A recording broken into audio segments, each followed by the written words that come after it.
Mira, aku nak cakap sikit. Aku nak cakap sikit. Apa masalah kau dengan aku Apa masalah? Kenapa kau dudukkan nama aku? Adalah alasan. Sebab apa? Adalah alasan ni.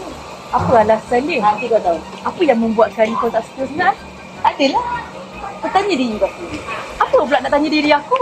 Diri kau sendiri. Apa aku nak tanya diri aku? Kau tanya diri kau sendiri. Kau tak puas hati dengan aku, kenapa Aku punya pasal lah. Macam tu je. Apa? Nanti kalau kau Kau nak tak bawa kat profesional, kau tahu tak? atas, tak kisahlah. Kau profesional ke? Tapi aku nak pergi hantar. Aku dah lambat. Aku nak cakap dengan kau. Yalah, aku nak pergi ni. Habis bila aku nak dapat jumpa kau ni? Nantilah. Kalau ada masa, Allah izinkan. Kau tak habis-habis lagi kan? Dah. Dah tepi. Apalah masalah kau tak ada masalah. Kau busuk hati sangat masalahnya. Okay. Kau yang suci hati, okey. Kau suci hati tak boleh cakap dengan orang busuk hati dah. Dah. Pandai kau nak menggunakan Tak takdir semua. Engkau cakap diri aku busuk.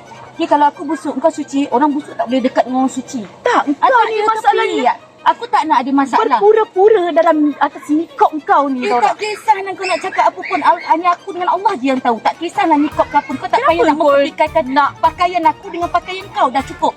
Kalau kau rasa pakaian kau lebih bagus daripada aku, tak apa. Kau suci hati kau, tak apa. Aku tak cakap macam Tak tu. apa, aku dah lambat. Kau tahu tak, aku ni nak pergi urusan Aku kat sana. tahu aku dah lama tunggu kau. Dari semalam aku tunggu kau. Aku nak cakap Okay, dengan sekarang kau. ni apa yang guru besar cakap dengan kau? Guru kau dah besar tahu tak cakap apa-apa sebab dia backup kau. Yelah sebabnya ada sebab musabab dia. Asyik dia backup kau kan? Betul? Aku tak tahu dia backup siapa. Masalahnya kau tanya diri kau sendiri. Kau tanya diri kau sendiri. Kau tak berani nak bercakap dengan aku ni sebenarnya. Aku rasa aku tak berani. Aku rasa aku